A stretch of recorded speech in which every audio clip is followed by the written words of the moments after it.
Hello, everyone. Welcome back to Beyond the Veil Tarot and Astrology. My name is Candice Marie. Thank you so much for joining me. This is going to be the astro weather for the week of July 20th through the 27th, 2025. Major headlines: Sun in Leo makes an opposition to Pluto in Aquarius. Welcome back, guys. I hope you're enjoying your Sunday. This weekly cosmic energy is going to be rather intense and transformative, so you've been forewarned. And part of that is due to the fact that we're seeing this opposition baked into this up-and-coming new moon in Leo. So you want to stay tuned to the end of the video. I'm going to take you through the 12 rising signs to see how to navigate this. And if you like my content, make sure you subscribe to the channel. Click the bell button below so you get alerts as to when I have new videos. I'm here Tuesday, Thursday, Friday, and Sunday trying to make sense of what's going on in the cosmos. If you like this video, give me a thumbs up. Drop me a comment below and let me know how you're feeling and what you are facing this week. And don't forget to share, because sharing is caring.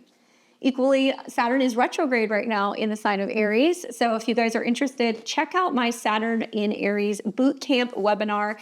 It is live on my website. You can pick that up to see how to navigate this fiery transit and how to make the most of the Saturn retrograde before it comes back into Aries next year.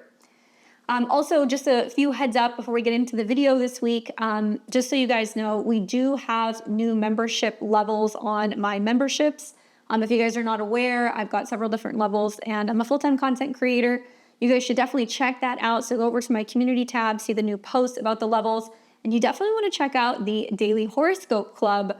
If you join level 3, you're going to get that every day. It's exclusive for members. They can get their daily horoscope for their sun, rising, or moon sign to help navigate your daily transits. Level 4 members are going to be getting that. Plus, they are also going to get their once a month reading. So I know there's been a little bit of confusion, obviously Mercury retrograde, but hopefully we can work the kinks out this up and coming next couple of weeks. And those of you guys who want to continue to get your reading, you guys are going to need to join level 4 memberships. I'll be doing live tarot readings this Friday. You can catch me here at 6 o'clock p.m. Central Time. That's 4 p.m. on the Pacific Coast, 7 p.m. Eastern. I hope to see you guys all there. Now, yes, we're going to see some power struggles this week. We're also going to see some major revelations. And there's this push to really balance personal expression with the Sun in Leo, with that opposition to Pluto in Aquarius, which is all about collective change. We're also going to see the Mars South Node conjunction, which has actually been brewing the last couple of days, and it is hitting this Sunday. So if you guys are watching on the 20th, be nice to yourself, right? Take care of yourself. This is a time where we're going to be finding that past patterns are getting kind of stirred up when it comes to perfectionism, criticism, as well as old, outdated habits that we need to kind of let go. Now, we will see a pretty significant Venus and Gemini also square the nodes, and that's going to create a little bit of tension when it comes to choices in relationships. Obviously, Gemini is a mutable sign, and then we have this big, bold, beautiful new moon in Leo, in the midst of a continuation of Mercury retrograde. So it is keeping communication rather fiery, but also we're a little prone to missteps. So watch your communication, check those emails, and watch the ego as we go through this transit. So those are the key aspects that I'm going to be covering along with the day-to-day transits. Is what we're going to be seeing going on with the moon. But let's talk a little bit more about what's going to be happening here with this Sun-Pluto opposition. So first things first, if you happen to be a fixed sign, if you are a Taurus or a Leo or a Scorpio or an Aquarius, a little bit more challenging for you. Obviously, the Sun rules Leo and Pluto rules Scorpio, so you guys are in the hot seat, as well as Aquarius. In particular, if you have anything around that 0 to 3 degrees of the fixed signs, you're going to be feeling this square. Now, the theme is an opposition, okay? And if you guys haven't already seen my new moon in Leo video, definitely check it out. I go in depth and I talk about this, but literally hours into the next day after the new moon, we're gonna see the exact opposition. Very interesting that this is going to be a new moon that's seeding something that we're gonna be working through for the next 6 months. Now, oppositions represent tension. It's 180 degrees, two planets that are standing apart from each other, and oppositions are relational. So sometimes it will represent something outside of ourselves that triggers us or brings some kind of stress or tension. And this is going to be really highlighting polarity and needing to kind of like find the balance between inner and outer transformation. So some of the core themes that we'll see that will come up collectively, as well as in our own lives, is definitely going to be power struggles. The sun represents the ego, the identity. It's also about vitality.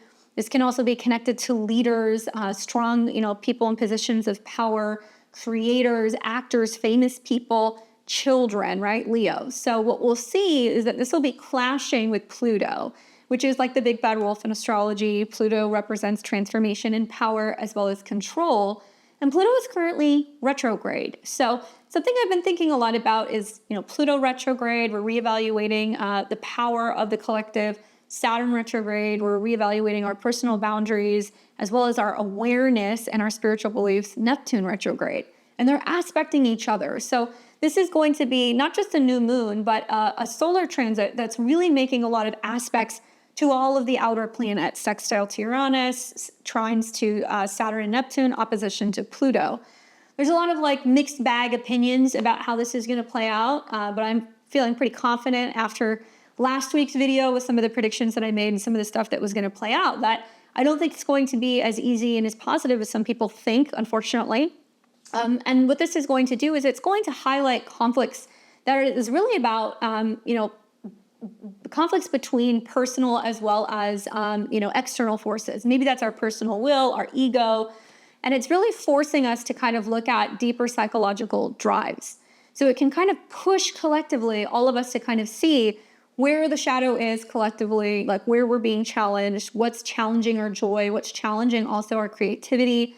And this can definitely manifest as confrontations with authority, control issues, or intense interpersonal dynamics.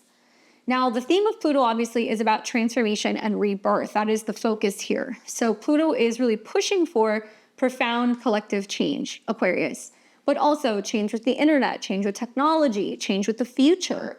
And what it's going to be showing us is that as the sun comes into opposition with Pluto, it's really shining a light to confront hidden truths, to expose abuses of power, and also shadow aspects or suppressed desires. So this is a really good time to really think about shedding old identities for a more kind of authentic self-expression. Now, obviously, what we're going to see with this is a lot of ego versus the collective. Who am I versus who is everybody else? And Leo is about individuality, creativity, romance, drama, risks. And then we have Aquarius, which is more about community, innovation, and who we are collectively. So this transit really emphasizes tension between our personal desires as well as collective needs for some kind of necessary change or collective fears. So what we'll find is that, psychologically with this transit, there's generally this theme of self-discovery. And the opposition can really kind of reveal what's been buried, right? What we've been afraid of, maybe obsessions that are coming up or unresolved trauma. And it's really urging us to kind of face and integrate some of these shadows. Yes, it's intense. You can't talk about Pluto without intensity. Obviously, emotions and situations feel very charged. They feel very amplified. And small conflicts during this opposition can actually escalate if ego or control issues dominate the kind of conversations. So it's pretty clear that this will be a week that we can see that there may be crisis, but there's also in the midst of that crisis an opportunity to have a breakthrough. So challenges might arise. It could be that there's ultimatums or demands or there's fear tactics being used. But likely this leads to some sense of personal empowerment if you can actually navigate this consciously. Now, I'd like to read to you guys the Sun-Pluto opposition by Robert Hand in Planets in Transit.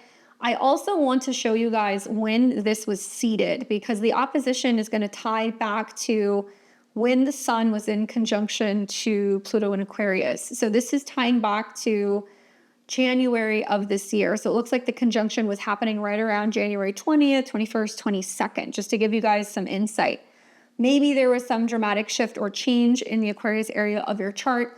Maybe there was some fear that you were trying to conquer. And so now we kind of look at the opposition point as, all right, now it's time to kind of confront that and see how we're faring in the change and transformation department. So let's see what Robert Hand has to say about this Sun-Pluto opposition.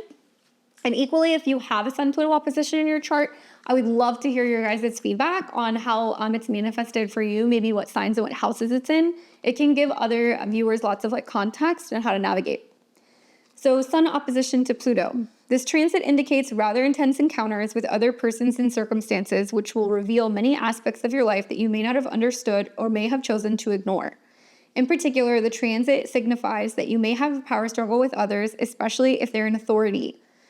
in which you will be forced to stand up for your position. On the other hand, you must avoid being overly domineering because such an attitude will only create conflicts and you will probably lose one way or another.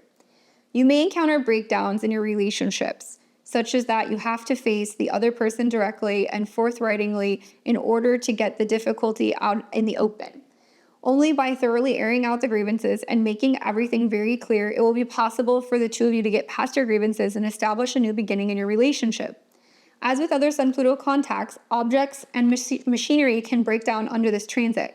You'll have to stop and repair them. Many aspects of your life that have been limping along will now have to be fixed completely. Patching up will not suffice. On the other hand, the transit means it doesn't mean that it's all difficult or bad. It can be a time where your ambitions and the forces for creative change in your life reach a culmination. You'll be able to make sweeping and fundamental changes you did not have the power to make before. Just make sure that the changes you're trying to bring about the larger good beyond your own, and that you seek the aid in others in bringing them about. This is not a good time to go it alone because you would likely encounter more opposition than you can handle. Be careful not to place yourself in situations where you could be subjected to force or violence. Avoid places of high crime rates and take precautions. You must go into those areas. Sometimes you can inadvertently draw violence into your life without knowing why. Now, this is a general kind of like if the transit's happening in your life, right? Like how to navigate it. And maybe it's going to be a little bit more precarious for, Leo and Aquarius risings. But if you have any personal planets around the early degrees, just be mindful that that intensity is in the air. Now, there are so many other things that tie to this particular Sun-Pluto opposition that I've been really kind of studying over the last week that really kind of piqued my attention. And some of them I've spoken to you guys about already. Probably the fact that there is like this reoccurring theme of oppositions to Pluto. And we've seen a lot of these that have been taking place over the last year or so. In particular, right now we're in the midst of a Mercury retrograde, and Mercury entered shadow at 4 degrees. So pretty close to this degree. It's opposing at 2. So we're going to see some of the themes of the Mercury retrograde tied into this. Also, we had a Mars retrograde that was going on earlier this year. So I think with that recent Mars retrograde that ended in the spring and this ongoing Mercury retrograde, we're going to find that there is a sense of deja vu. Maybe we're reflecting on things that have happened. Maybe it's echoing some of this opposition's intensity, amplifying Pluto's more transformative energy, and it will bring about past conflicts and possibly giving us the opportunity to kind of reevaluate those conflicts and seek resolution. Now, I want you guys to think back to these dates, okay? So in particular, when we had the Mars-Pluto opposition, it actually started in November, but it was taking place when Mars was in Cancer, so it doesn't really apply to this. It's the same aspect, but it's not in the same sign. So I'm actually more so focusing on right around New Year's Day 2025. Mars made the first opposition in Leo while it was retrograde to Pluto in Aquarius. And we also saw that same opposition happen again around the end of April of 2025. So if you remember how 2025 started, we saw, unfortunately, a number of, Teslas that were being kind of blown up. We saw things kind of connected to violence in crowds, Aquarius, Pluto and Aquarius. And that seems to be the theme, like what's going on with bystanders or younger people or people in crowds versus, some of the threats that are kind of coming up with Pluto and Aquarius. Now, we also saw recently, right at the end of June, Mercury made an opposition to Pluto. Now, like I said, it'll retrograde back to 4 degrees, so it's not going to make that same opposition again. But I was looking at the news cycle of June 28th and 29th, okay? The 27th, 28th, 29th, a couple of weeks ago. And I think it's really interesting because some of the main themes that were coming up were connected to conflict. So this is when we saw heated tension that was really kind of brewing with the Israel-Iran conflict. We also saw that there was Russian drone missile attacks going on in Ukraine. And we saw that there were protests going on in Los Angeles over the ICE raids. Okay, so all of these things kind of mirror the same themes of the opposition. Tension, pressure, drama, dangerous, deadly situations. And it's also kind of showing you where it's bringing the heat, right? Revolving around this tension. And it's kind of coming out in a very dramatic, bold, dynamic. And then obviously Pluto and Aquarius talks about, okay, things that are going on that's impacting, how people are reacting or responding to fear. what's kind of going on in the airwaves, online. Also things connected to what's happening in the air. So drones are obviously in the air. Anything that's dangerous, Pluto. Also, any like missile attacks or fear of like nuclear issues, very much Pluto and Aquarius. And then we see the themes revolving around people kind of acting out very boldly and feeling very personal, maybe feeling very personally attacked, revolving around authority figures and issues revolving around sweeping changes that's been kind of happening when it comes to crackdowns with immigration. So regardless of where you stand on this matter, I'm more kind of shining a light on saying, hey, some of this stuff's going to come back up. We may be hearing in the midst of the Mercury retrograde more information about some of this stuff, what was really going on, facts regarding some of these situations. And this is going to be happening at 2 degrees. So 2 degrees, if you follow degree theory, obviously it's connected to Taurus because Taurus is the second sign of the zodiac. So there's going to be another layer to this. This is going to mean that it's going to be really getting us thinking about, changes when it comes to the financial system, changes revolving around stability or also tension in regards to finances, urging us to really resolve conflicts because it's in opposition to Pluto. And it can also be about digital wallets. There can be kind of connections to changes going on with existing banks that can be experiencing some stress tests or some pressure. And also Leo is leaders, right? Leaderships, bold leaders. So whether it's military leaders, prime ministers, presidents, people who are really kind of pushing back against some kind of restrictive control, right? Because Pluto is in Aquarius, so it deals with controlling or like manipulating the population. So I've been kind of looking at what's happening with the tension with obviously Powell at the Fed. And, now we're hearing that there's like investigation going on with Powell in regards to expenses connecting to the new Fed building. I think that's very much the two. We can also be seeing a lot more tension revolving around, President Trump being very critical of the Fed in regards to not lowering interest rates and people not having freedom when it comes to money and resources. Obviously, you guys have heard me say this a lot, but Leo is the stock market, and the stock market chart is being lit up. The Bitcoin chart's being lit up. And that's why we're seeing so much volatility that's going on with some of these. Actually, recently we've seen like pretty much all-time highs that have been going on in the stock market. But we know when we see a Mercury retrograde, markets can actually pivot. They can shift. So I think a lot of it's going to be about this pressure revolving around control, what's kind of going on economically and also financially, and leaders being very kind of critical of that. Now, the degrees that we're going to be looking at, the Sabian symbols, just very briefly, is I'm going to be reading to you guys the Sabian symbol for 3 degrees of Leo and also 3 degrees of Aquarius. And the Sabian symbols are going to give us a little bit more context in terms of what this means. But 3 degrees of Leo is a mature woman keeping up with the times, having her hair bobbed. You guys heard me talk about that. And this is about embracing something new, something that's going to be more modern. It's going to be about self-expression. And obviously in the midst of like a Mercury retrograde, we could quite literally see a lot of people reevaluating, well, how do I stand up for myself? How do I be more creative? How can I make a bold or kind of like edgy change? And then obviously we've got Pluto at 2 degrees. So 3 degrees is a deserter from the Navy. And this is about rebelling against rigid structures and freedom. So like there's this sense of a lot of people going, okay, I need to make a change, in how I communicate or what I have to say or what I think. And then we've also got, Pluto that's saying, well, there's people that are rebelling and they're kind of jumping ship, quite literally, in the name of freedom, right? So that's interesting. So there's going to be a lot of talk of revolution in the air. That's the vibe that I'm kind of getting from this. And this is setting the stage because it's happening in the midst of a new moon for 6 months of this pressure building where people are going to start being more vocal about freedom. So what you want to watch out for, other than obviously power struggles, is we can see that there can be control issues that are coming up, manipulative kind of dynamics, and we really want to avoid any ego-driven conflict. To best navigate this, you really want to embrace authenticity. I think a lot of the retrogrades in Leo have been about that. I'm really loving, actually, the sextile to Uranus, where we can shift the way that we kind of connect with the collective.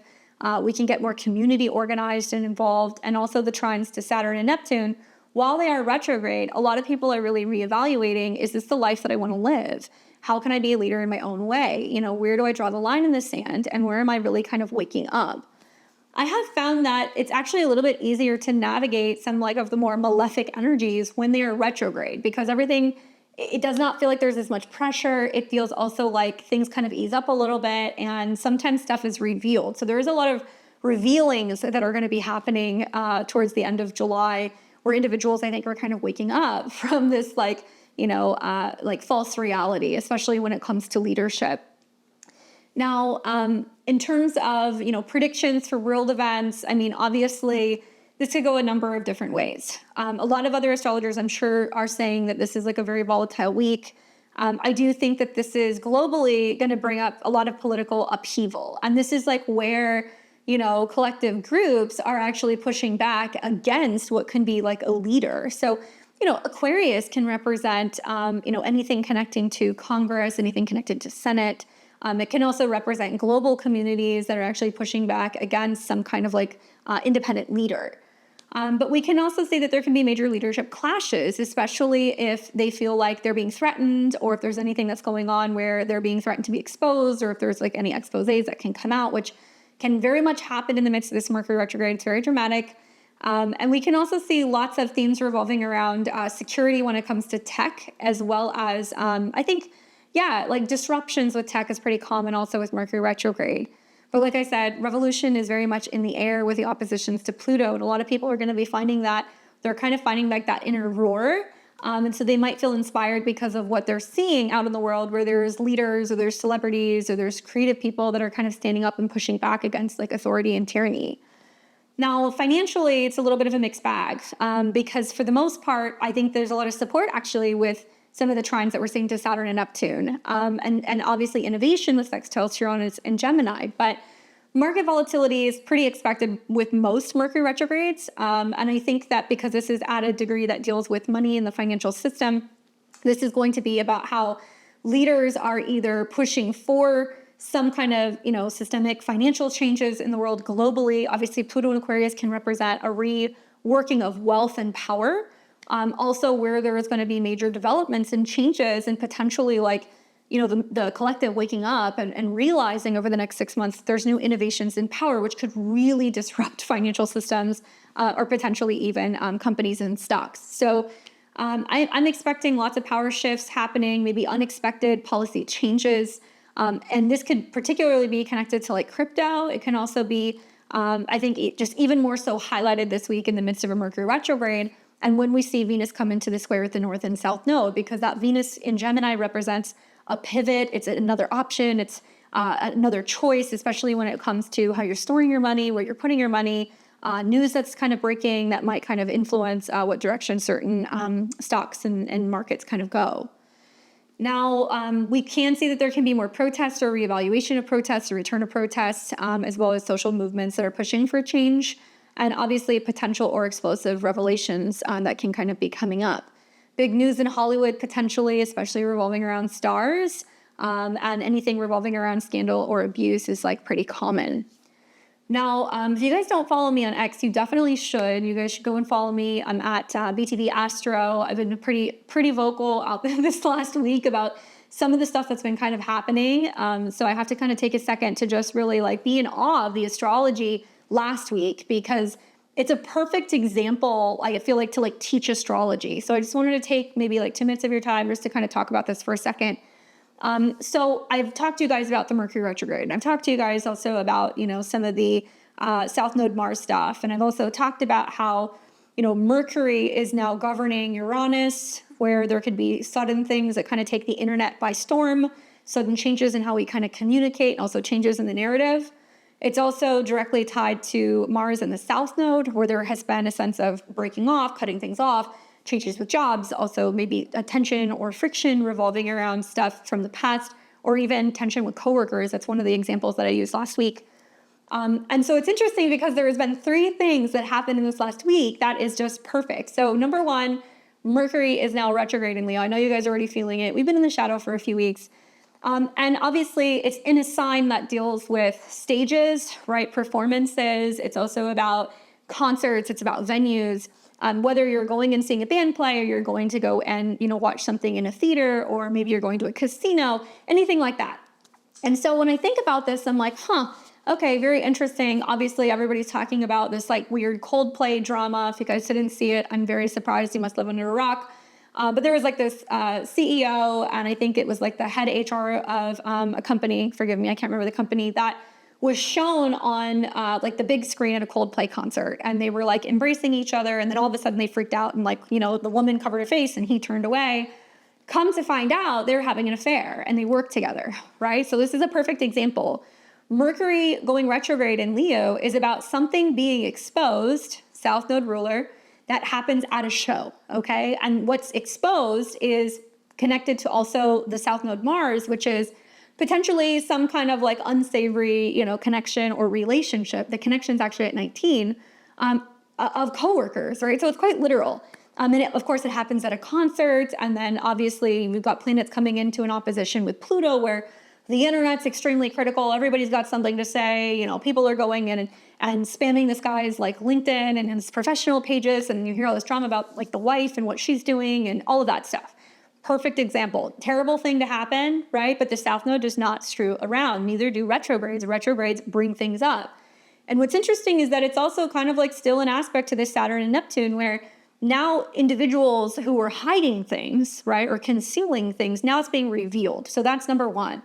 Number two is that right around the time that the Mars South Node conjunction is building, it was just this last couple of days, we saw Tomorrowland, and I think it's somewhere in Europe, I can't remember where, the main stage burns down, okay? So you might not know what that is. Tomorrowland's like a reoccurring like festival that they have. That's the one where we saw Travis Scott a couple years ago, and there was like that huge, I'm not gonna call it a sacrifice, but there was a huge event that happened and like people got killed, unfortunately, kids did, and people got injured. So the main stage for this particular concert burned down, okay? It supposedly took 2 years to build, putting everything together, blah, blah, blah. It catches fire, the whole thing burns down. And last I heard, they're trying to still determine whether or not it's safe for people to go into that venue, for people to be there. They're saying we're not going to use the main stage, whatever. But South Node Mars is about destruction, things that break down, right? So in the same way that I was like, well, you know, it was like something that got shown broken down between coworkers. And I used that example last week where I'm like, somebody's going to find out somebody's coworker is cheating with another coworker and it's going to be drama. This is actually saying, well, there's loss and destruction and things that are breaking down due to fire. And Mercury's retrograde in a fire sign too. And so we see this opposition to Pluto where it's going to be like, well, what does this mean for the masses? And are people going, oh my God, I traveled halfway across the world to go to this event. Hundreds of thousands of people apparently go to this particular event. So I find that interesting. I'm thankful that it unfortunately it happened, but it happened before a bunch of people went there. And part of me is like, was that going to be some like weird like event? I don't know. Go and look at some of the main stages that they've had in the past. Definitely some really concerning symbolism, I guess, that I would say that they use. And then the third one, and this one's my favorite, is we saw all over social media over the last couple of days, Stevie Nicks and Lindsey Buckingham sparking reunions of, reunion rumors online. So if you guys didn't see that, both Stevie as well as Lindsey posted on their socials something they wrote in hand. And I can't remember word for word, but it was something like, you know, Stevie said, so if we go forward, and then, you know, Lindsey put, then I'll meet you there, both in their own handwriting. Very interesting. So I did a whole breakdown of their composite chart. Huge fans, obviously, Fleetwood Mac personally. But the Mercury retrograde can be about a reevaluation, a reunion, a reconnection of creators. And it just so happens to be going over all their composite stuff. But the retrograde starts at 15 degrees. So it can be about a pair, right? Two people, Gemini, two creators or two old flames that used to kind of like be connected. And also it's talking about whether or not they can kind of like bury the hatchet, the South Node Mars connection. This just so happens South Node's transiting their Venus, you know, so that's kind of cool. There's a lot of like reunion things here. And it's also tying back to like the Mars retrograde. So I think that's interesting. The last week has been really, really, really good if you look for it, textbook astrology. And so I love to like look at astrology through the lens of real life and not just think about, well, it's the horoscope, how does it impact me or how does it impact other people? We want to use some of these experiences to learn astrology. So I don't know if you guys saw any of this stuff or if it like relates to you, but definitely let me know. Anyway, with that being said, let's get into the astrology for the week ahead. We are going to be starting with July the 20th. So let's backtrack this a little bit. And if you're watching on Sunday, happy Sunday to my Sunday crew. Hope y'all are doing well. We start Sunday, obviously, with the moon in Gemini, first thing in the morning when we wake up. Maybe there is a sense of feeling like jolted awake, I don't know, or shocking and surprising news or information that's coming up. It's jaw-dropping. I'm filming this actually on the 18th, by the way. So usually I film about 2 days before this comes out. So I know that there is some news that's supposed to be breaking in regards to legal matters and more political drama or whatever. But I'll remind you guys that now we're in the retrograde, okay? So whatever has been kind of like brewing for the last 3 weeks, now it's getting kind of sorted out, and hopefully we get more clarity. But, you know, something to kind of think about is when that moon hits Uranus, it's trining Pluto, sextiling Saturn and Neptune in Aries, and it's really highlighting the Mercury retrograde because Mercury rules Gemini. So moon Uranus is just kind of like, what news? What's happening? You know, everybody's just kind of ablaze with sharing information and communicating. And we're definitely feeling the Mercury retrograde with the moon in Gemini. So a lot of reevaluation when it comes to romantic matters, talking to our kids, planning trips, changing direction when it comes to self-expression, going back to old hobbies. I think the biggest transit, honestly, is also the Mars South Node connection. So if you guys didn't catch that video, I put a video out about that. I also did a part 2 that's on my X where I talk about some things that are not so friendly on YouTube. But yeah, this is my opinion, is a very big transit. The fact that the moon is hitting Uranus while Mercury is retrograde at a critical degree and Mars is on the South Node, my goodness, Sunday is going to be quite the day. It's going to have the internet ablaze. You know, Mars South Node, releasing or letting go of something. So for me, I've been trying to look at it as like, okay, don't be so critical of yourself. Like, don't be so hard on yourself. Things don't have to be perfect. It doesn't have to come together at the perfect time, the perfect way. Because obviously, you know, Mars in Virgo, it wants to have a plan. It wants to get things done. It wants to be super busy. And I feel like the lesson here is to release some of that stuff and not feel like things have to be perfect. So take it easy on yourself. You're doing fine just the way that you are. Give yourself a pat on the back. Love yourself a little bit today. And know that the vibe in the air is a little restless. There is definitely some restless energy with all this mutable energy that's getting kicked up. Granted, you know, moon conjunct Uranus trine Pluto. Some of you guys are like, I have a very busy social kind of Sunday morning going on. I'm running around, I'm out and about, I'm getting stuff done. Great. Thanks for taking me with you. But I think that there can be sudden insights or disruptions that can kind of come up with this particular conjunction.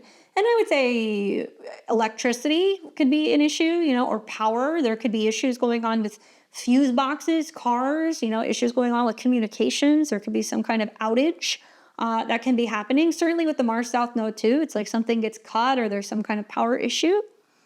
And I would just say the advice for today is just like stay flexible, right? Be curious. Moon Uranus, I would be like, why? Why did that happen? What's going on? Well, what do you think about that? Ask questions. Get curious, you know? And if you happen to find that there is something that kind of throws in a monkey wrench into your day today, go for a walk, hang out in your community, talk to your neighbors, take a stroll, you know, really lean into that Gemini energy. And I would really also advise you guys to revisit past work. I think South Node Mars can be about that. Remember that Mars is the dispositor of Saturn and Neptune. So we're already in this retrograde going like, what am I failing to take responsibility for? What am I not seeing clearly? Where am I also maybe not pacing myself or not taking my time? I find that, you know, Saturn in Aries is a lot of like demanding immediate results. And guess what? We're not going to get there by cutting corners or trying to get there too quick. So some of the sextiles, I think, to Saturn and Neptune and the trines to Pluto is about kind of getting out of old ways of doing things, learning how to work smarter, not necessarily harder, and avoid overanalyzing if you can today. Now, this is going to take us into what will be Monday. So let me scan ahead. Moon's going to keep going. It'll be in a sextile pretty much till early afternoon. And it looks like that Mars South Node conjunction will be Sunday night, okay?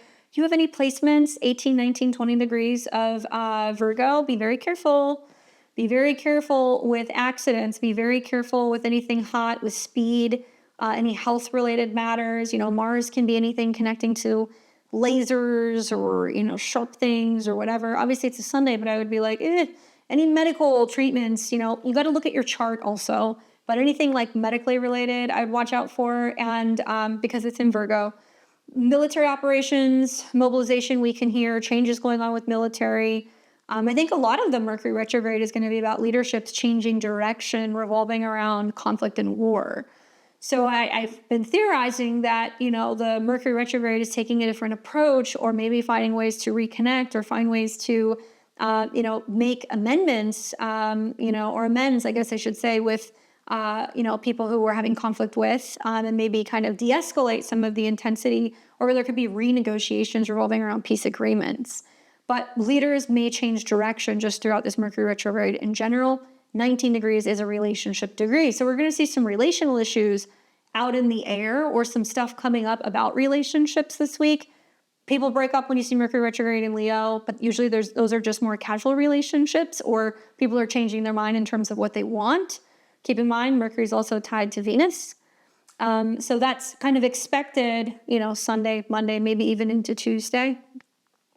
All right, so let's get into Tuesday. So on Tuesday, when we wake up, the moon will still be in Gemini. So we're still thinking about some of these kind of more mercurial things. We're still running errands, getting stuff done, doing things, and paying attention to that Mercury retrograde. Now, it will be moving through Gemini all day. It will actually come into a conjunction with Venus, which is sweet. There can be more flirty texts, love in the air, telling people how you feel, shooting your shot, feeling kind of flirty. But it's going to activate a pretty significant square to Mars, as well as the nodes. So if you happen to have anything 17, 18, 19, 20 degrees of the mutable signs, okay, pay attention, because there is definitely some fateful energy in the air on Monday. Now, when we see the moon approaching Venus, it brings sweetness. It's also sextiling Mercury in Leo, so it can mean that it's helping us kind of reconnect with matters of the heart. But I'm actually looking at this transit, so let me show you guys what I'm talking about. I love when astrology just does what astrology does, and things line up. Like you see planets square, the nodes, and then the moon comes in and it activates it. And just having the moon square its own nodes means like, hey, there's some fateful things kind of happening in the skies. I've had a theory, maybe it's because my background's in evolutionary astrology, but I've had this theory that when planets square the nodes, it's like a time where, oh, sorry, my iPad's talking to me. That's bizarre. It's a time where generally, give me a second, hold on. Such a Mercury retrograde moment. Hello. We have to leave that in here. We'll leave it in. All right, we're going live. We're just going to keep going. I love when we see transits sync up and things kind of square the nodes, because I've theorized that this is like a moment where we have the opportunity to exercise free will, right? Like we can say or do or change directions, or like literally like completely change the plot if we decide to do that. Monday is that day. And it's not just because we're going to see the moon square the nodes, which happens, a couple times a month, but it's happening while Venus is also there. 19 degrees. Sound familiar? Where Mars and the South Node connected. So where there's been some changes that happen, some breakdowns that happen, people changing jobs, letting go of bad habits, finding out that spouses are cheating, whatever. It opens the door for, it's going to bring in something new, right? And something changeable. It's going to bring in a second option. It's going to bring in a second person. You're going through a breakup, but maybe it's because you're supposed to, meet someone better. Maybe you're supposed to find another job, something like that. But I use the relationship theme, particularly because of the 19 degrees, which is about spouses, partners, clients, relationships, therapists. So we might find that we're making some pretty critical decisions. So there's some turning points, or maybe people are coming into our life that's making us reevaluate who we're with. Kind of messy. And Moon Venus is very sweet. But this 19 is like, holy cow, because not only is it bringing up the Mars-South Node conjunction, but it's also squaring Mars. Anyway, Venus is usually a woman, by the way, okay? So it's a woman that's going to be in the spotlight, and something about her relationship, okay? So she may come out and make a statement like, yes, he did this, and this is how I'm handling it, or I've been theorizing that it has something to do with Maxwell, that there may be some kind of statement or something that is connected to her because she's a Gemini rising, so it's happening right on her ascendant. And obviously the moon is connected to Jupiter, so it can also be talking about the past, equally, this has huge financial kind of, involvement as well, because Venus is going to be about money. So it can mean that there's some breaking news revolving around the direction of where things are going on with money, or, what person is saying about the future of an investment. Gemini can be people in the news or in the media, and somebody who's going to kind of spark headlines. That's what I think. Once again, still connected to Mercury. And then these two are coming into not just a square with the North and the South node, but also with Mars. Now, this would be 20 degrees of Gemini. Did I save that? I don't think so. I haven't even looked at that Sabian. I probably should. 19, so 20.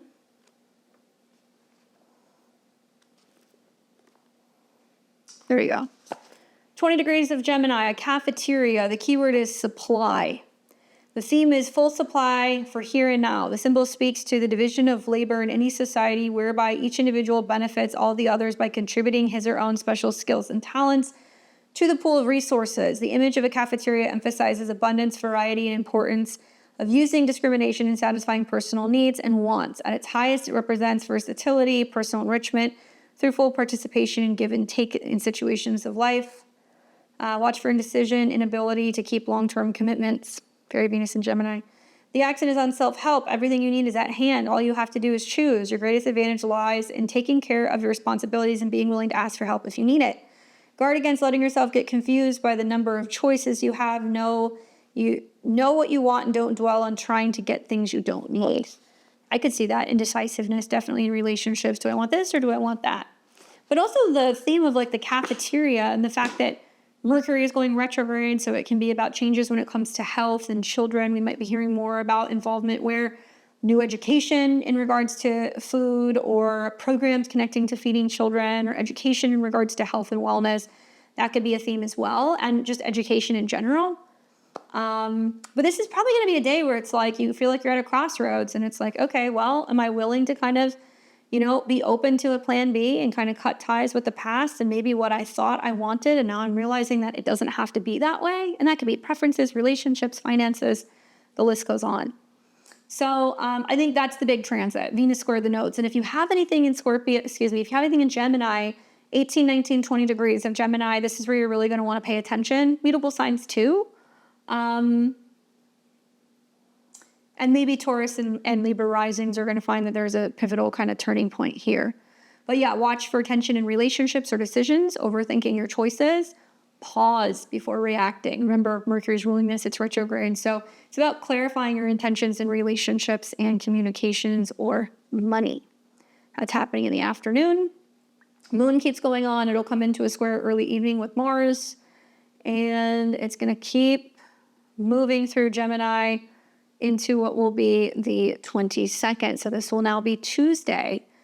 And the moon's at 29 degrees first thing in the morning of Gemini, and then it's going to dip into Cancer. So when most of you guys are getting up, the moon will already be in Cancer.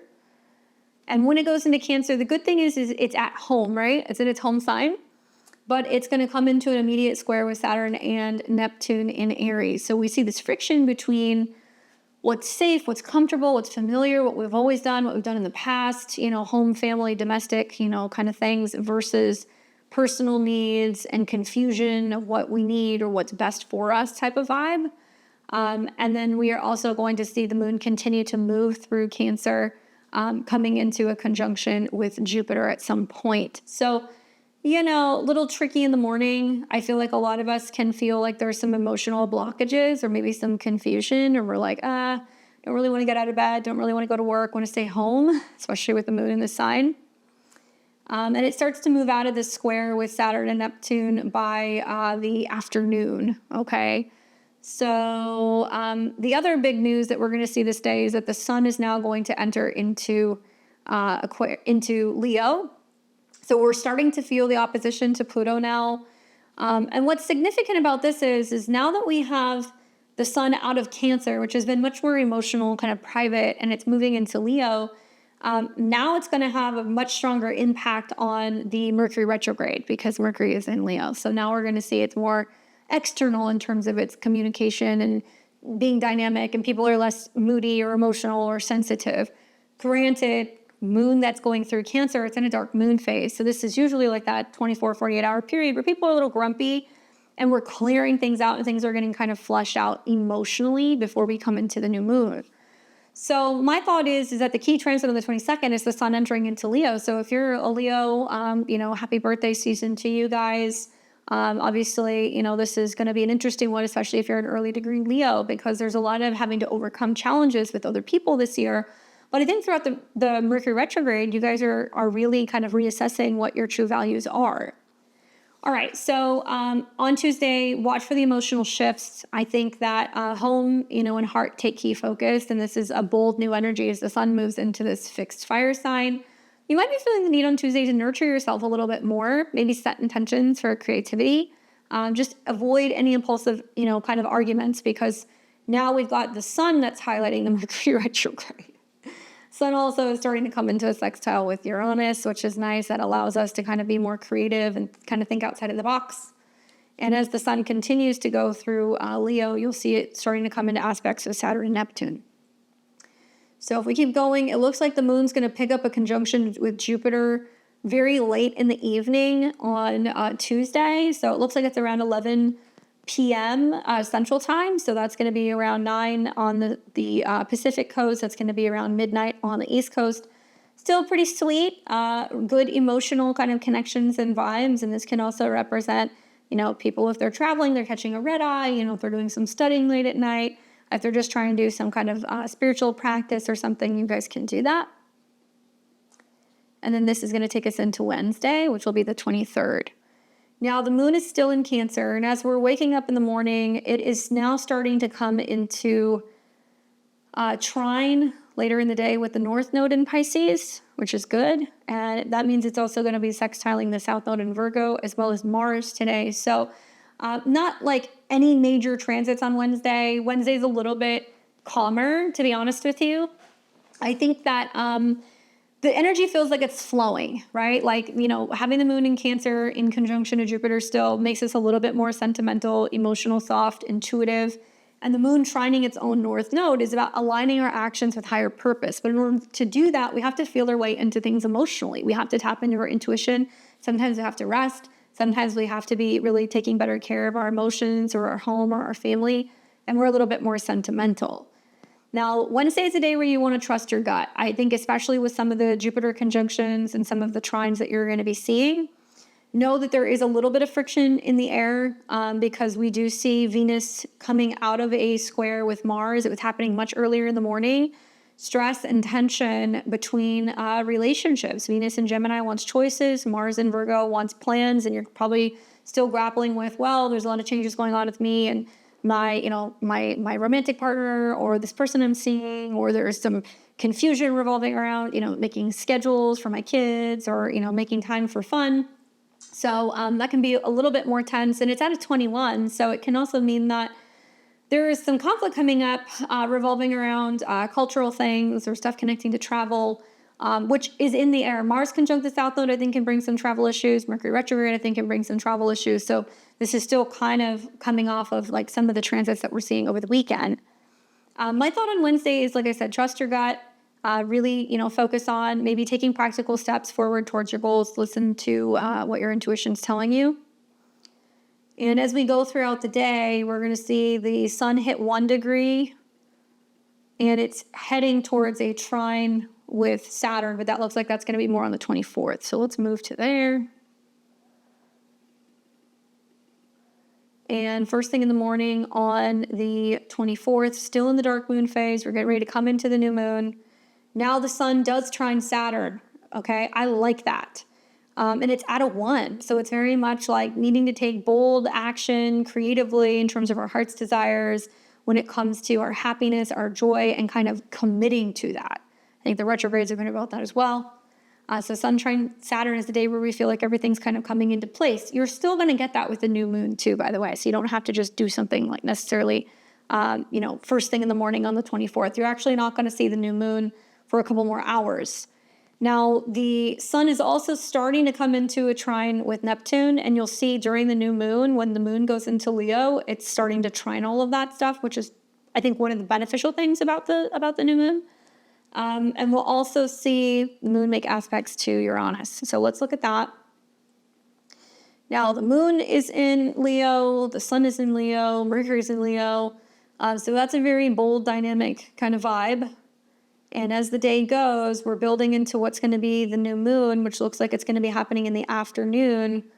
But one of the last aspects the moon makes before it comes into the new moon, which will be 2 degrees, is a trine to Saturn. So it's saying if we can get clear about our commitment, our vision, our responsibility, our role in our happiness, or us being personal leaders, or us taking control of things and choosing happiness, right? Personal happiness and joy.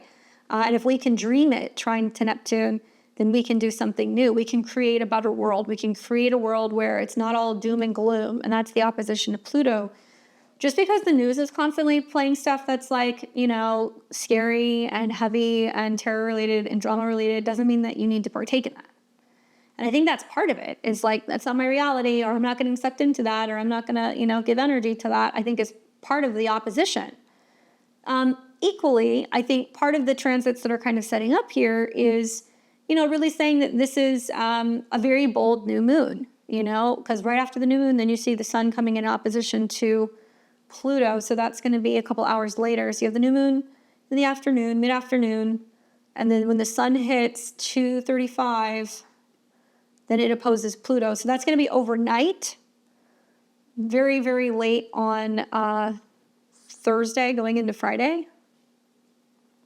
And it's not unusual. Sometimes we've seen Sun-Pluto oppositions where it's like a really prominent star dies, or, there is some kind of an attack on a leader's life. Obviously, I hope not, but it's not unusual. We do see that. But I think this is going to be more like banking and financial kind of stuff. And I think the trines to Saturn and Neptune are going to be individuals waking up being like, wait, who is controlling things? And like, how is this impacting the market, or what is going on?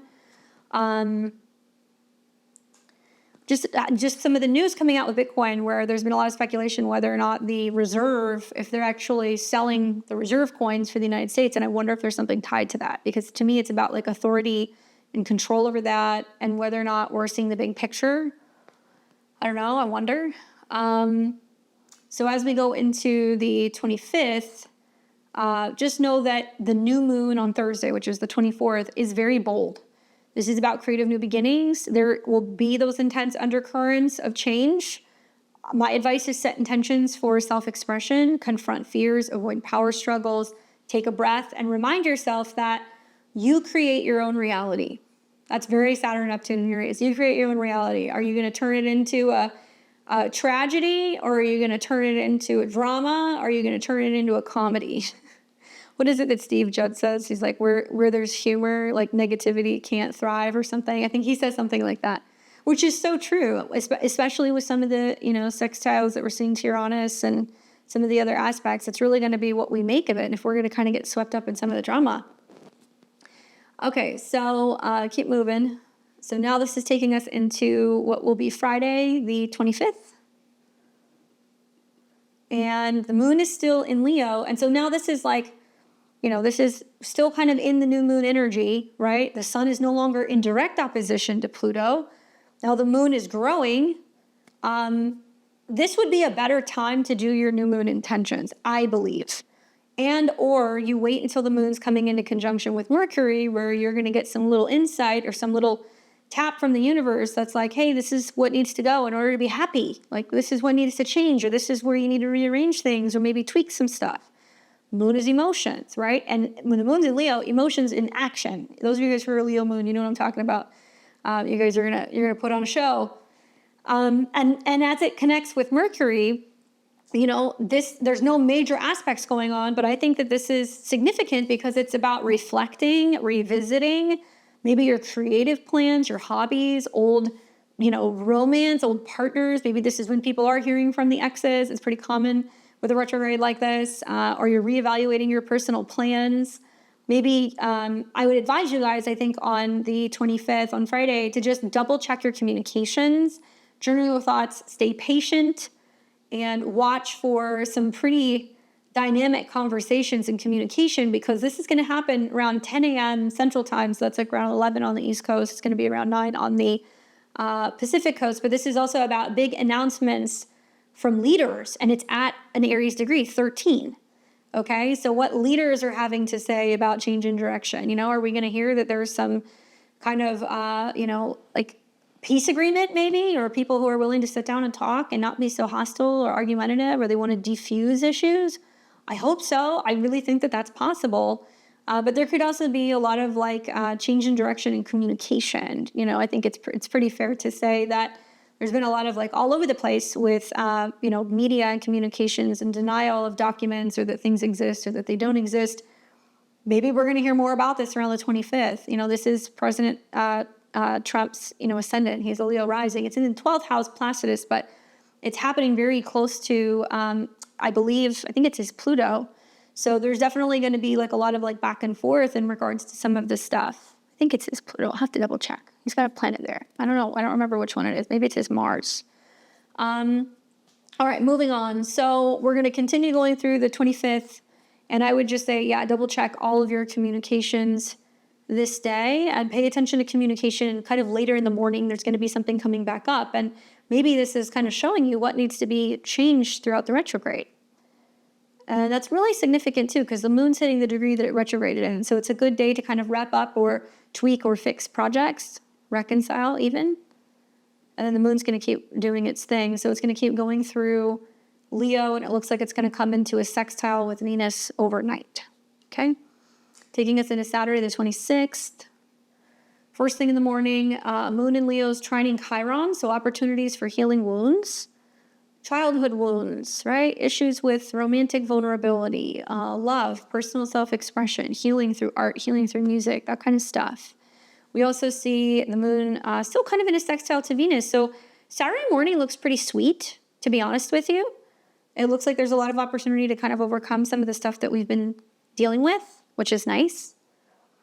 And then as we keep going, the moon will eventually dip into Virgo. So you're going to have that Leo moon until early evening on Saturday.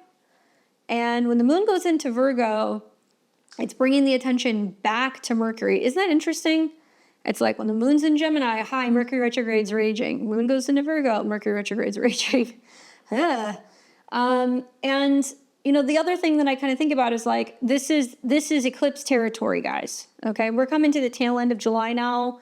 Yes, the eclipses won't be until September, but I think with Mars going through Virgo, I think with the South Node being there, anytime the moon goes through Virgo or Pisces, it's bringing up the recent eclipses that we have had. So we had a Pisces eclipse last fall. We had a Virgo eclipse that happened in March. And if I remember correctly, actually, Mars is at the eclipse degree, 23. So I didn't even have that in my notes. So something's happening here. Think back to the eclipse that we had in March. It was mid-March. It was around 23 degrees. And if you have anything in Virgo, 22, 23, 24 degrees, this Mars connection to that degree is actually re-triggering some of that stuff. And that's even going to lead into early next week. The moon's going to have to go through there. We'll see something happen. But for right now, okay, staying on the topic of the 26th, no major transits, all right, other than the fact that we are, still seeing some of the tension between Venus and Mars. We are still seeing the Mercury retrograde. Moon goes into Virgo, and what do we usually do? Well, we organize, we clean, we fix things, we get work done, we're busy. And if you notice, when it makes that ingress, it's also squaring Uranus. So that square to Uranus means that, there could be a little bit of tension. Maybe, we're focusing on healing. Maybe we're focusing on creative flow because the ruler is retrograde. But, we're wanting to make practical shifts, but there's going to be sudden changes. So changes to plans, changes with travel. Uranus and Gemini could be air travel, could be transportation. Virgo could be work and like systems. So there could be some changes kind of going on there. And obviously this is on a Saturday. So it's like if you're somebody who's working on Saturday, maybe you're getting some emails and stuff about changes with plans next week, maybe. And the moon's going to immediately come into an in conjunct or a quincunx with Saturn and Neptune in Aries. So this is a period, Saturday, Sunday, Monday. Be very aware of your health and your habits. I mean, I would actually say all week with the Mars South Node, but it's going to come up a little bit more prominently here. And it'll come out of the square with Uranus and the in conjunct and the quincunx with Saturn and Aries, where usually we're a little agitated. We're more aware of things that aren't working or things that are kind of breaking down later in the evening. So this will now take us into Sunday the 27th. And when we wake up in the morning, the moon is still in Virgo, still keeping an eye on Mercury's retrograde. Nothing's really changing there. We are also watching the moon kind of continue on. And the only other real aspect it's going to make is it looks like it's going to sextile Jupiter Sunday morning. This is a great Sunday clean the house day.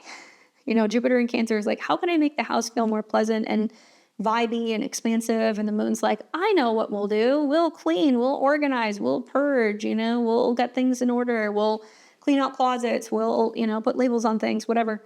And that's also really good, especially if you're if you're a crafter, like if you have a craft room, right? Or a creative space, go and clean that up, right? Because Mercury's retrograde in Leo.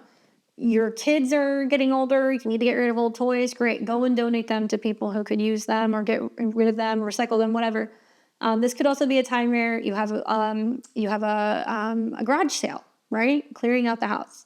Or you're tackling home or scheduling things that you've been wanting to kind of get done, and you're doing it in a creative way. I think of like Mercury retrograde is like, how can you entice the kids to kind of like help you pick up and organize, or, you know, put their toys away or organize their bedroom, or maybe you've got a kid that's like, you know, now finally going to a big kid bed or something like that, and you turn into something fun. That's like, okay, we're going to do this.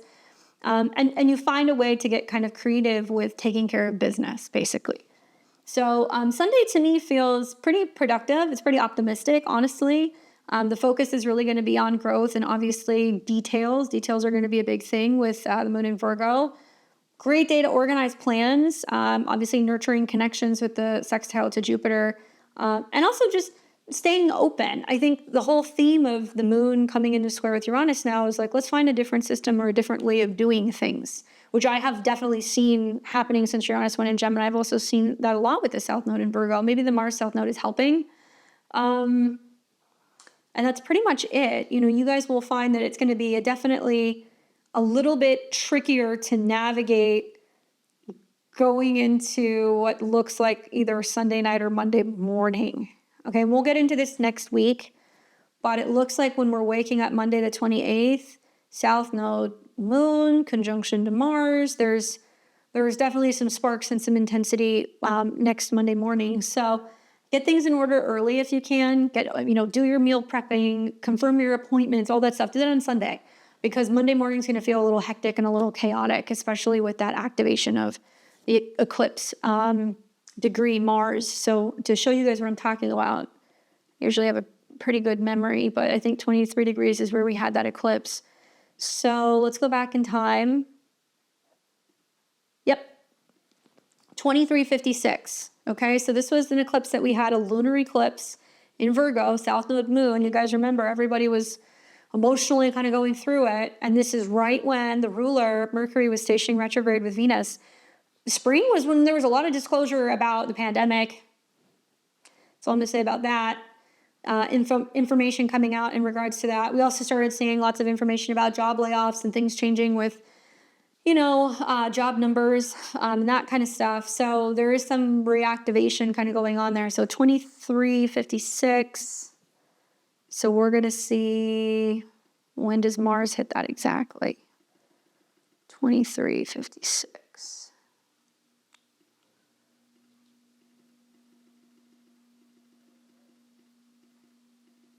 Every single time, it's like the moon is just like always there. It's wild. So that's going to be Sunday night, and that'll go into Monday morning. So don't be surprised if you have a deja vu, right? And ironically, we were in the midst of a Mars retrograde kind of around these degrees, right around the same time. I mean, it's just like, it's all connected. This Mercury retrograde is affecting a lot of things. So you got to not just look at Leo, you got to look at where Virgo is, where Gemini is, and all that stuff, because there's a lot more to kind of keep your eyes on. Anyway, go and watch that Mercury retrograde video. Go check out the new moon in Leo video.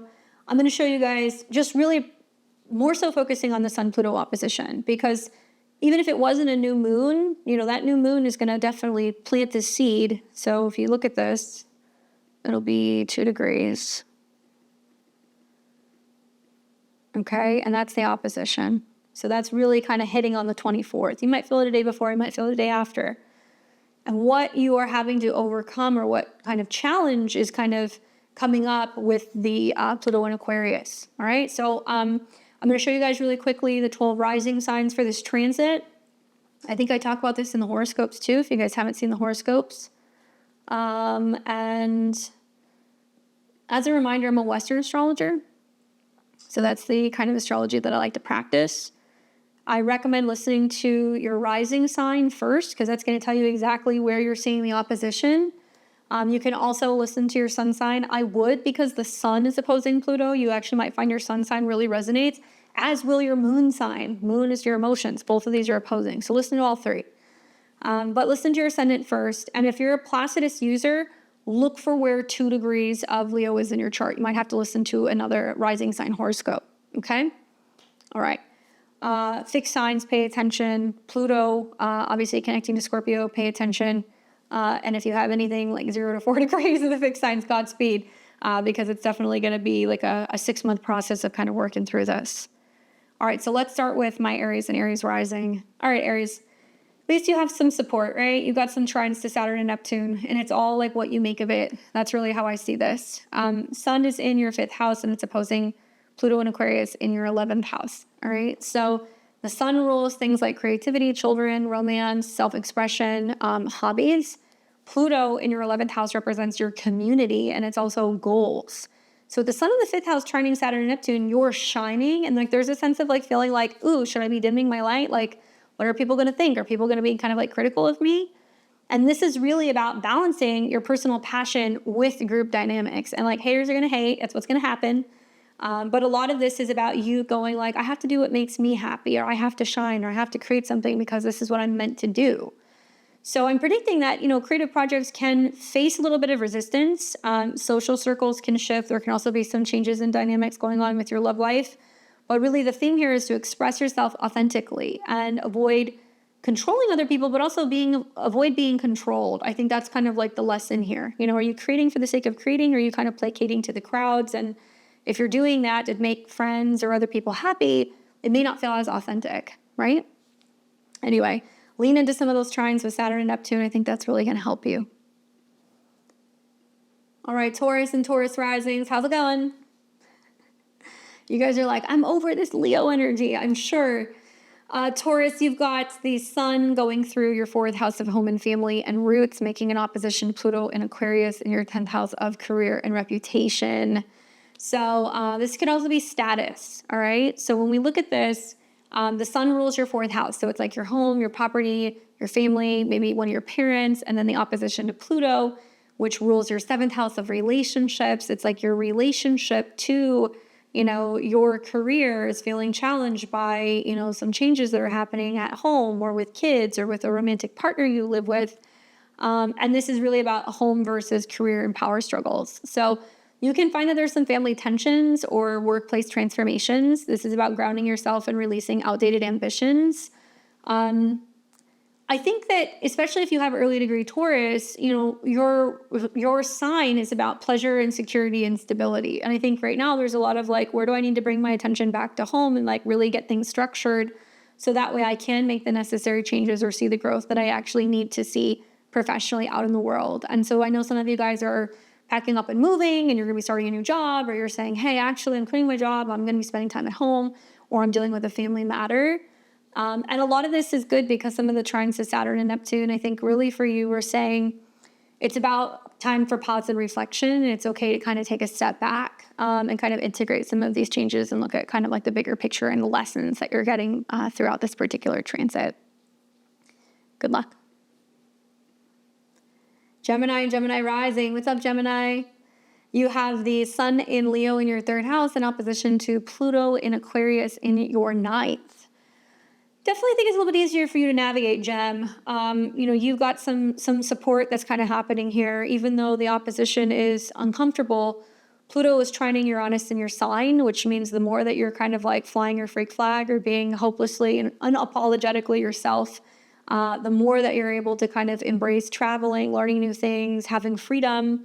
Simultaneously, the sun is sextiling that. So it can be about learning, sharing, communicating, traveling, all that stuff. So lean into some of that stuff. I think that can really help you. For my Gemini risings, the 3rd and the 9th house is going to deal with communication and learning. But it could be documents, siblings, neighbors, cars, ideas. And then Pluto in the 9th house is going to really kind of touch on the themes of transforming your ideas, transforming your worldviews, changes when it comes to education, even travel or legal matters. So my advice for you guys is watch out, because debates or travel plans can shift pretty dramatically, unexpectedly. And this is a good time to speak your truth. Just stay open to new perspectives. And I think a lot of this is just you going through a lot of personal changes and how you think and how you communicate. And you might be the one who's flipping the script and making some travel plan changes as well. Good luck. We've got Cancer and Cancer rising. You guys are going to be doing the Sun in Leo in your second house of money, finances, resources, and self-esteem, in opposition to Pluto in your 8th house. All right, so these are financial houses, both for you and Capricorn, where the second house is more your values, the 8th house is other people's money, shared resources, or transformation. So, for you guys, Pluto is directly kind of tied to the 5th house, and it can be about taking chances. It can be also directly tied to anything revolving around, maybe relationships, romance, children, all of that stuff, and some of your creative endeavors and whether or not they're paying off. That's the other way I would look at it. So with the Sun-Pluto opposition kind of happening for you guys, basically what this means is that it's bringing up money and intimacy power dynamics. And I predict for some of you guys, there could be some financial or some emotional breakthroughs. Now, obviously, you're ruled by the moon, so the fact that the new moon is happening at the same time means that there's this reassessment of your own personal value, your worth, your budget, and you're wanting to kind of overcome debt, fears of not getting enough, not having enough, not being successful, what have you, especially when it comes to any creative endeavors. The fact that the moon is going to trine Saturn and Neptune means that it's about a new reworking or rethinking of your relationship to your career status, and perhaps maybe realizing your true value as you kind of step forward into some new professional things. Okay? Be optimistic about it. Jupiter is in your 1st house and the moon rules that. So it's about you being more optimistic and kind of wanting to stay better organized or wanting to stay more so active. So it can be about health goals and things that you're kind of eating to, and what you're kind of clearing out or detoxing from your habits or your lifestyle. Trust your worth and set boundaries. That's my tip. All right, we've got Leo and Leo rising. You guys are kind of like the stars here. Sun going through Leo in your 1st house of self, opposition to Pluto in the 7th house of relationships and other people.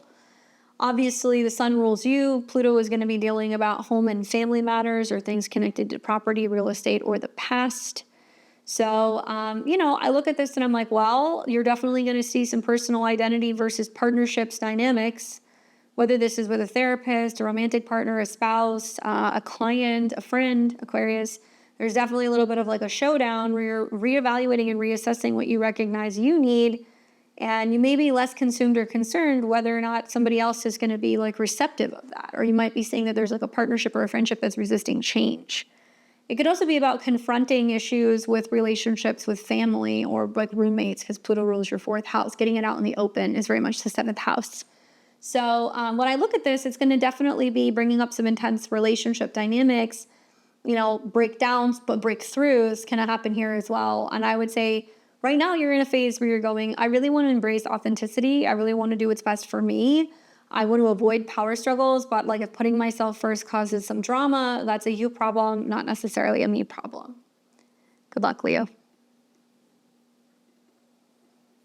Virgo and Virgo rising, you guys are going to do the Sun in Leo in the 12th house transit in opposition to Pluto in Aquarius in the 6th house, where the Sun rules the 12th house of the subconscious, what's hidden, spiritual, and perhaps even romantic or creative behind the scenes. It can also represent kind of self-undoing or, your spiritual health, versus the 6th house, which is about habits and your routine and your wellness, your workspace, and coworkers. So I've seen a lot of coworker drama or wanting to kind of take a break from the daily grind or some of the stuff that's going on in the office space with some of these kind of oppositions for you guys. So Pluto is going to be directly tied to learning and communication. It can also be emails, letters, back and forth that you're doing. Also mental health stuff can kind of come up here with Pluto in your 6th house.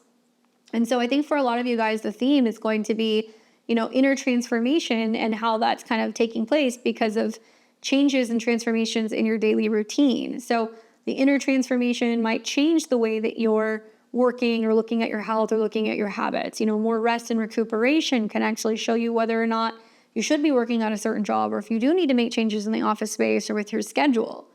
So I think for a lot of you guys, it'll bring about health or work revelations. And my tip for you guys, I think with your chart ruler retrograde, here is about having rest or time to reflect, or maybe releasing old habits and recognizing that, certain things are just not healthy for you to be talking about, being around, thinking about, and that it's actually a good time to let go. What you will find is that around the time Mercury goes direct, it's going to be trining Saturn and Neptune. So it can actually be brought on by a willingness to change self, change resources, be changing stuff in regards to joint finances. And it can also be kind of like healing some kind of trauma. Definitely a week for you guys with the South Node Mars kind of going through your sign. I'd be curious to hear from Virgo risings with the South Node Mars on your ascendant. Are you guys under the weather? Are you just feeling like you're really frustrated? Are you agitated? Are you healing something? What's going on? Because it almost looks like the universe can manifest something to literally put you down, so you take time to really reflect and let these things go, right? We don't want to have that happen. We want to be aware of it so it doesn't necessarily transpire. Let me know. I'd love to hear from you guys. All right, we've got Libra and Libra rising. What's up, Libra? You're going to be doing the Sun in Leo in your 11th house, and it's coming into an opposition with Pluto in Aquarius in your 5th house. Libra, these are signs that are friendly with you.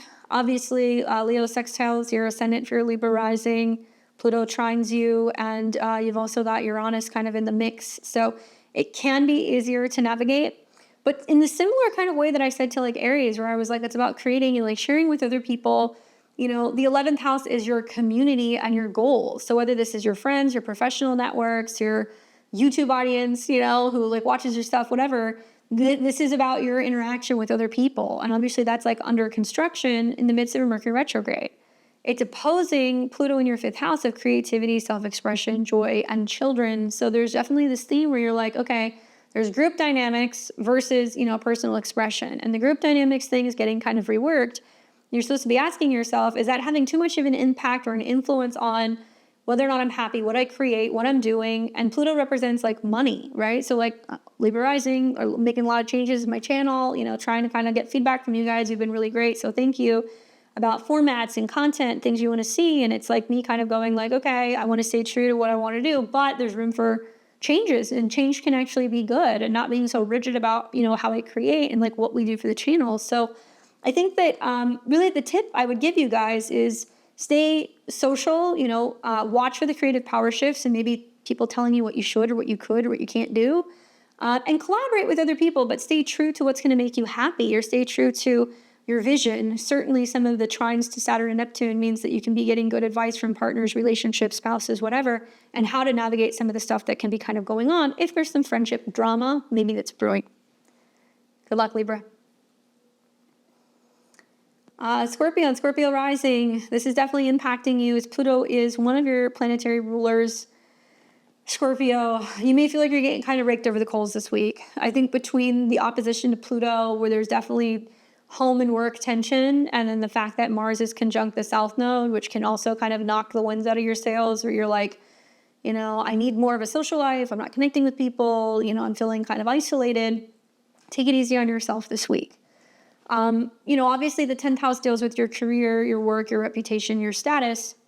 The 4th house is going to deal more with your home and your family and your roots and your Pluto. So it's kind of you reevaluating, do I always want to live this way? Do I always want to live here? Do I need to change where I'm living? Where do I need to be reassessing my emotions, and where maybe work is kind of getting in the way, or tweaks and changes you need to make so that way you can enjoy more of your home life.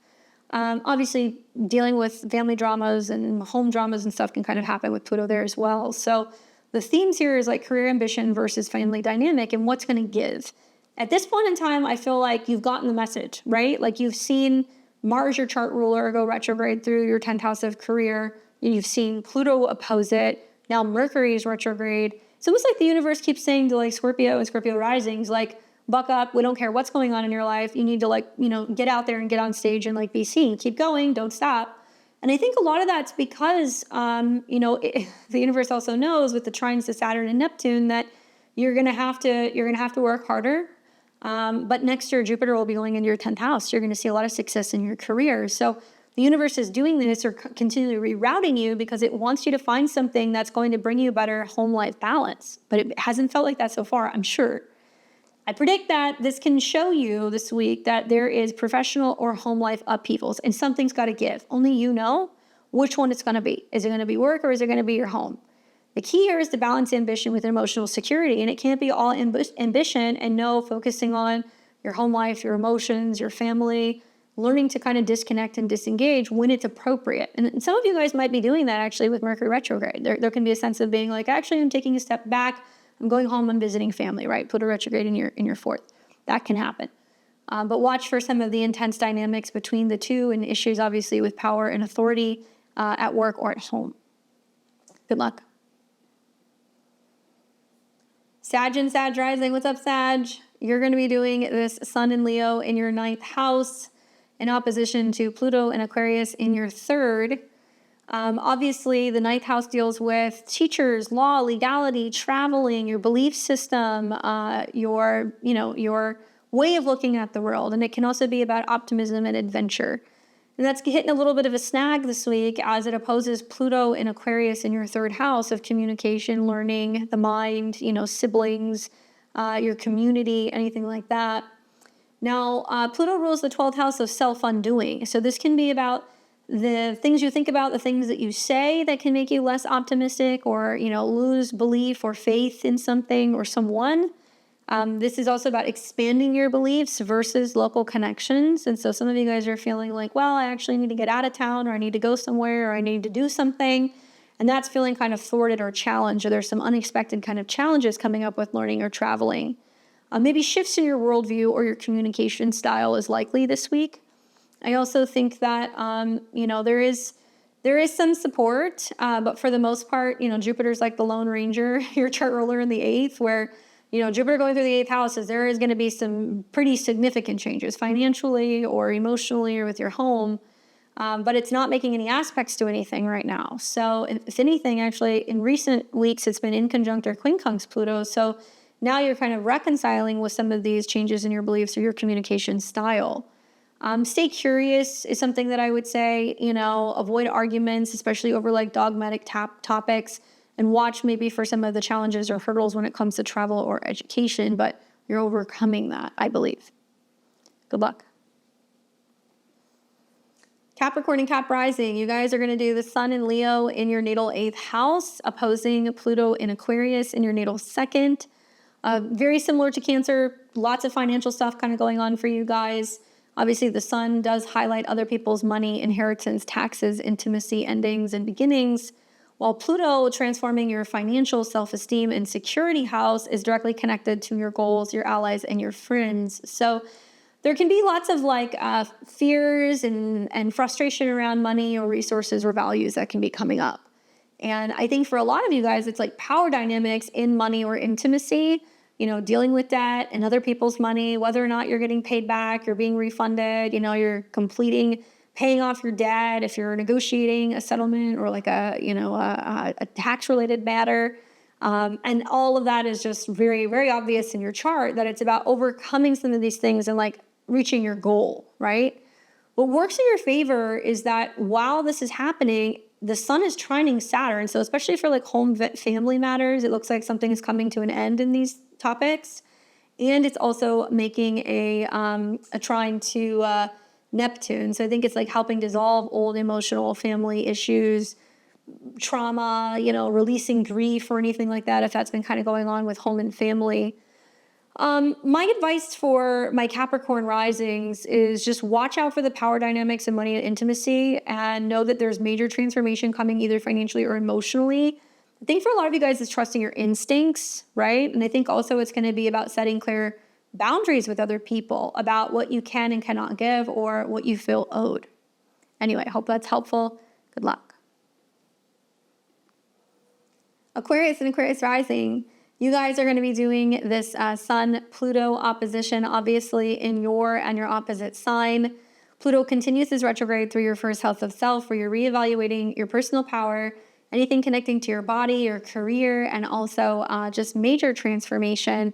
And the opposition is to the Sun in your 7th house of relationships. So when we look at it, I mean, this is the traditional, dynamic. We think about an opposition. I think about Aries and Libra. So both Aquarius and Leo risings are really feeling the true effects of this particular opposition this week. The self and the identity, is very much the first house. The seventh house, which could be therapists, clients, Leo could be relationship to your children, creative collaborators, your spouse. There is definitely some tension here. So you and Leo are no stranger to the recent retrogrades and where it's kind of shown you where there's been some tension. Perhaps maybe now you're finally wrapping some of that up. That's what I would assume. But you can find that, there can be partnerships, that are being challenged by personal transformation and how people are reacting and responding to the fact that you're like, no, I'm taking my power back, or, I've changed, or, I'm looking at things differently, or I no longer want to feel like it's my responsibility to take care of you. So I've heard from a couple of Aquarius risings that have like adult children that are like telling me like my kids are constantly coming back around and they're having these crises and like I love them, I've raised them, but like I need to do my own thing right now and it's very consuming. This can happen in a lot of different relationship dynamics, and I would say in the midst of the Mercury retrograde, a lot of that's getting worked out. And even though the opposition's intense, the sun is trining Saturn in your third house where you're supposed to be maybe communicating less or being less available, or maybe it's about not always picking up the phone or having better kind of boundaries when it comes to communication, while it's simultaneously sextiling Uranus in your fifth house of children. So for a lot of you guys, it's communication with children, younger people, romantic partners. And I feel like there's a lot of support here in the midst of this really intense opposition. So you're going to see, I think it's going to take a little bit longer with the Mercury retrograde to see where things lie in terms of the communication with some of these people. Yes, there can be, intense relationship or identity shifts that can happen, but embrace change. Just avoid feeling like you need to control other people. You want to be more in control of you. And I think adopting kind of the perspective that's like, hey, you do you, I'm going to do what I got to do. You do what you got to do. We're cool. Can actually diffuse some things. And sometimes less is more with Saturn retrograde in your communication house. And we got Pisces and Pisces rising, who will be doing the sun in Leo in the sixth house in opposition to Pluto and Aquarius in the 12th. So kind of similar to Virgo, where you're dealing with like, both the mind, body, spirit balance, and there's what's going on behind the scenes subconsciously and spiritually versus what's kind of happening in your day-to-day, in your health and your habits. So the sixth house is work, pets, coworkers, your office space. The 12th house is more rest, spirituality, subconscious, self-undoing. So there's like this theme of like daily routines versus anything that's going on with your inner transformation or your private world. So I'm anticipating you're going to find that there's going to be work or health insights and maybe the potential for a spiritual awakening that's going to be taking place. I really recommend prioritizing self-care, trusting your intuition, and know that with the sun trine Neptune, which is one of your rulers in your second house, a lot of this can be about how you're spending money, how you're working, what your values are, and potentially even changes to your consumption habits. So if you're like, hey, I'm trying to eat less of this, or I'm trying to work out more, or I want to add more of this to my diet, those kinds of things can actually be really beneficial and really helpful for you. And I would also say just pay really close attention, because you may have a breakthrough or kind of like an epiphany or an awareness that you're doing something or like living your lifestyle in a way that's actually not healthy, and that you need to become aware of it so you can make some of those necessary changes to your routines. And not all of it's necessarily health and fitness or diet related. Believe it or not, with Mercury retrograde here, it's more connected to your relationships to someone or something, be that a professional relationship, romantic relationship, and how those changes in relationships actually impact your schedule and your day-to-day, and where you kind of get thrown off kilter, right? So prioritize that self-care. All right, guys. Well, that's it for me for the week. And that's going to be obviously the astro weather for the 20th of July through the 27th, 2025. I hope that was helpful in helping you guys navigate some of the more intense energies this week. In particular, I would also say that new moon and the Sun-Pluto opposition. I'm very excited to see how this manifests. Please don't forget to like, comment, share, and subscribe. Any interaction with the channel really helps the channel grow. I'm making a lot of changes on the channel this month, so you guys are going to see all kinds of new formats and other things. We've already kind of debuted that with the August horoscopes, using the Mercury retrograde, I think, to the best of my abilities to kind of switch things up a little bit and maybe create some much needed kind of change. So appreciate your comments, also your guys' feedback. That's really helpful. Sometimes we kind of check in. We'll be on the community tab putting out polls and asking you guys questions. So please participate if you guys see them. If you want to see more about me and my work, I teach astrology as well as tarot. I also provide personal digital transit calendars that you can put right into your phone. We've got tarot bags and all kinds of other goodies on my website. Head over to beyondtheveiltarot.com. Links below in the description. You guys can see all of my links with all my goodies and other things that I'm offering. And while you're there, please sign up for my newsletter so you're aware as to when I have new webinars and things coming out. Already working on the stuff for the eclipses for September, so I hope to have that out for you guys really soon. And I hope you guys enjoy the week ahead. So enjoy the rest of your Sunday. I'll catch you guys back here on Tuesday. I hope you have a good week.